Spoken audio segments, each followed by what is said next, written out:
Hi, everybody. Meteorologist Joe Cioffi. Merry Christmas to you on this rather stormy Christmas Eve. The way things are shaping up, it's not a snowstorm for the eastern part of the East Coast, but the immediate East Coast, but it is for the Appalachians. And we have severe weather. We have high winds, flash flooding, and the worst of this is going to be for the overnight into Christmas morning. Weather in 5 brought to you by Omni True Value Hardware, Long Island's largest rock salt provider and a provider of all your winter weather needs. 631-756-1125, and their website is omnitruevalue.com. So looking at the Christmas tree of watches and warnings that we have, everything from flood watches and flash flood watches.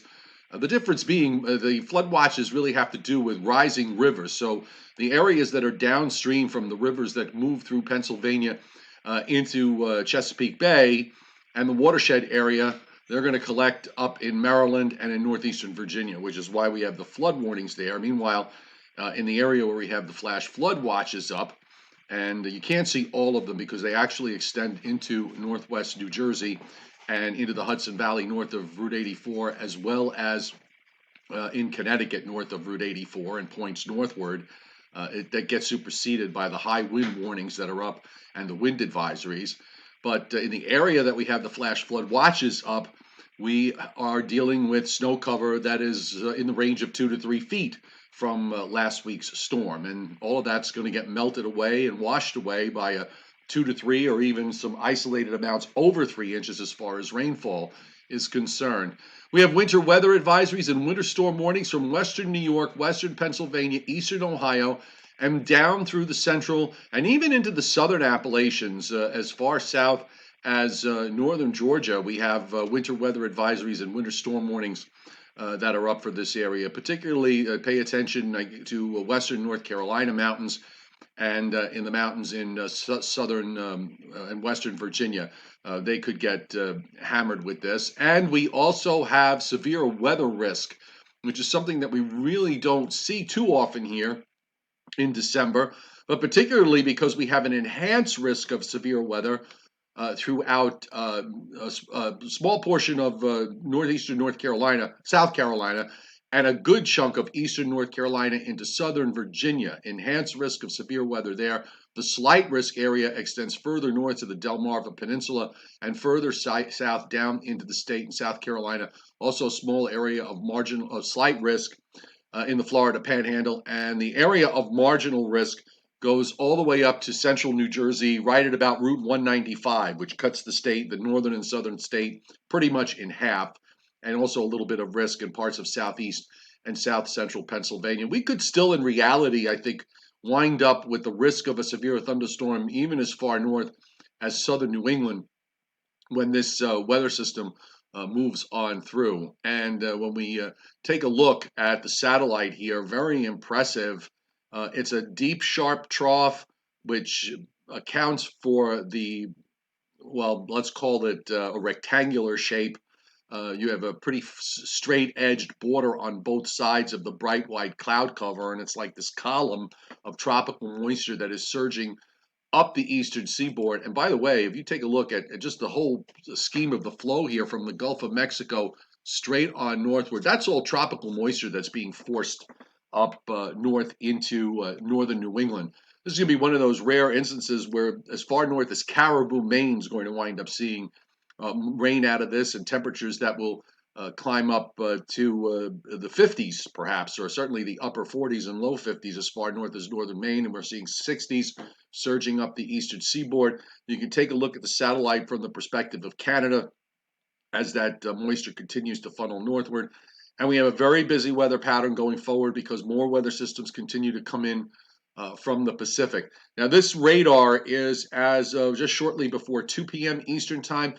The cold front has slowed down. The first low has moved up into Canada, and that has now slowed down the cold front along the Appalachians, which is why the rain hasn't really advanced eastward out of Pennsylvania, again, as of 2 p.m. But after sunset, we're going to see a second wave develop here that moves northeastward and winds up shifting the rain to the east. So it's the overnight period that really is going to hammer the areas from eastern Maryland, Delaware, and then of course points north through New Jersey, easternmost Pennsylvania, then on up through the Hudson Valley into southern New England and for Long Island. And as far as the rainfall is concerned, it is going to be substantial. This is a surface map. There's your first wave that's up well north of Lake Huron. And now here's your second wave that's developing down in Kentucky and Tennessee. That'll become the primary low and the driver of everything we're going to have tonight. Rainfall estimates for the next 7 days, and this is mostly front end loaded. We're seeing some big amounts of 2 or 3 inches or more in some of those brighter orange spots that you have in northeast PA, the Hudson Valley, and in southern Connecticut, and even on up into parts of northern New England, also down along the Carolina coast. Some of this is going to be severe weather induced, and also down in the central and southern Appalachians. They're getting their big rain, and then they're going to see a turnover to snow. The long range pattern, just very quickly, and I'm using the new European model, continues to remain very active. This is our system that we're dealing with for tonight into Christmas morning. Then the next one for Monday doesn't look all that impressive, but that'll be more of a cold front than anything else as the low goes by to our west. And then we have another stronger system that is going to attempt to come out later next week, maybe around New Year's Eve or New Year's Day. Looks like that will the bulk of that energy is going to wind up going to our west, at least according to the world of the European. And yet we have another system that heads our way later in the weekend and into the early part of the first full week of January. So let's take you through what you can expect for the rest of today, and we'll use the NAM 3-kilometer model because that's usually pretty good when it comes to dealing with thunderstorms. And we'll get that radar and precip up here for you, and also we will back it up so we can watch this all play out. The rains are going to be convective in nature, so that's going to make them, on the showery side. So there's some precip that's scattered around the radar, but the heavy stuff comes in this evening. This is at 7 o'clock this evening. You see where the snow is too, back in Ohio and in West Virginia. Then we start to get this very heavy convection over Maryland down into Virginia that lifts northeastward and brings heavy rain from New Jersey into southern New England. And then here comes the squall line. This is at 4 in the morning. This squall line of thunderstorms from southern New York, eastern PA, down into Delaware, and then off the Virginia, North Carolina coast. It just rips on through. That's incredibly impressive to see this this time of year. You look at this, it looks really more like a spring map than anything else. And then, of course, it starts to pull away. This is at 1 o'clock tomorrow afternoon. Cold air is not going to come in and change it over to snow. We might see some snow showers tomorrow evening when the upper trough tries to come through. The models aren't really doing too much with that, but I thought it was worth putting it in the forecast. The other area I want to just mention very quickly, because we have viewers that watch from all sorts of different areas. The core of this cold air is dropping southward rather than eastward. And that's creating another one of these upside down situations where it's actually going to be colder in the south than it's going to be colder in Georgia than it's going to be up in Maine. But look at this ripping squall line on this model for the overnight that runs across Virginia and North Carolina, also through South Carolina, Georgia, and into Florida. Just very impressive, again, to see something like this time of year. And you also see some of the snow that's being generated. Elevation is going to probably drive most of what's going on here.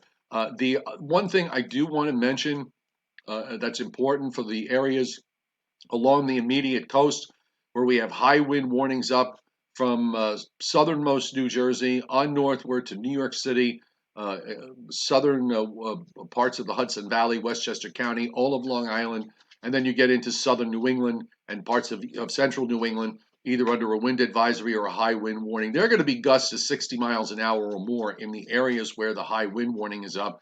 And in the advisory areas that extend inland, those areas will see gusts probably to 40 or 50 miles an hour. So between the snow melt, the heavy rain, and the wind, there are going to be some compromised trees that are going to come down. And I would not at all be surprised that we wind up seeing some power outages out of this storm when it moves through tonight. Not a good thing to have as a storm of this kind of strength for Christmas Eve and Christmas Day, but given the circumstances that we live in these days, travel is probably not going to be um, as big as it normally would be for the Christmas Eve and Christmas Day holiday. And hopefully, this will load fast enough. It always seems to slow down when I need the map to load because I want to show everybody the snowfall that's going to occur. But until it does, you see some of the numbers here. They're generally 4 to 6 inch snowfalls from western New York and western PA. Now it's loaded. And we're going to have some big snowfalls right along the lakeshore. Buffalo has not seen much snow at all this month, so they're going to wind up maybe with a foot. Back to just to about Cleveland, which is going to wind up probably with about 8 to 10 inches there. And you see the snow amounts. This is mainly in the mountains as you head down through West Virginia, and into western North Carolina, and a little bit getting into there in northern Georgia. Don't want to leave the folks out from eastern Ohio and eastern Kentucky. Also looking at a 3 to 4 or 3 to 5 inch snowfall. So a very, very stormy night ahead. Just bear that in mind. The winds are going to howl. Weather in 5 brought to you by Omni True Value Hardware, 1226 North Wellwood Avenue in West Babylon, Long Island's largest rock salt provider and a provider of all your winter weather supplies that you might need to get you through winter storms. 631-756-1125, and the website is omnitruevalue.com. Just want to wish everybody a very Merry Christmas. Thank you very much for your support year after year. I'm always amazed at how many people enjoy what I'm producing, and I have a very good time producing it for you. So enjoy your Christmas Eve and your Christmas Day. And there's no Joe and Joe show tonight, but maybe tomorrow night after everybody gets through their food hangover, we might pop on tomorrow night and look back on this storm and everything that happened with it, and take a look at what the long range is going to bring us for New Year's. So today was maybe more than weather in 5. It was like weather in 13, which is okay. Merry Christmas.